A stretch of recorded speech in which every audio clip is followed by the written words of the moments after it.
ঝিনাইদহে এক অসহায় কৃষকের স্বপ্ন যেন রাতারাতি মাটিতে মিশে গেল।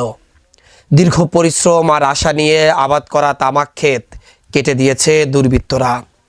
সোমবার গভীর রাতে এই ঘটনা ঘটে ঝিনাইদহ পৌরসভার পোবাহাটি গ্রামের উত্তরপাড়া মাঠে। ক্ষতিগ্রস্ত কৃষক সিদ্দিকুর রহমান জানান, গ্রামের মাঠে তিনি 1 একর জমিতে তামাক চাষ করেছিলেন।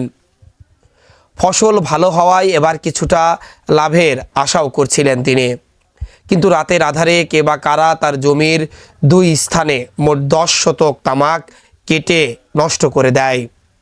সকালে স্থানীয় কৃষক মাঠে গিয়ে কাটা গাছ পড়ে থাকতে দেখে তাকে খবর দেন।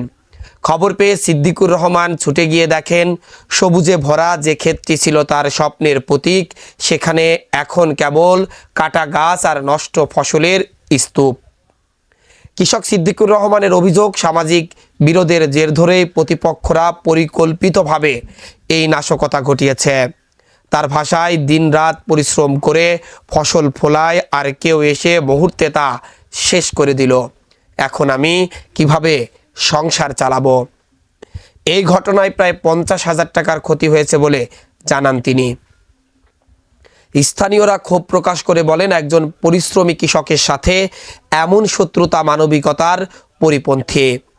তারা দ্রুত অভিযুক্তদের শনাক্ত করে আইনের আওতায় আনার দাবি জানিয়েছেন। গ্রামবাসীর মতে, কৃষকের ঘাম ঝরানো ফসলের উপর আঘাত মানে শুধু একটি জমির ক্ষতি নয়, এটি একটি পরিবারের স্বপ্ন ভেঙে দেওয়া। এখন দেখার বিষয়, প্রশাসন কত দ্রুত এই ঘটনার সঠিক তদন্ত করে দোষীদের বিচারের মুখোমুখি করতে পারে।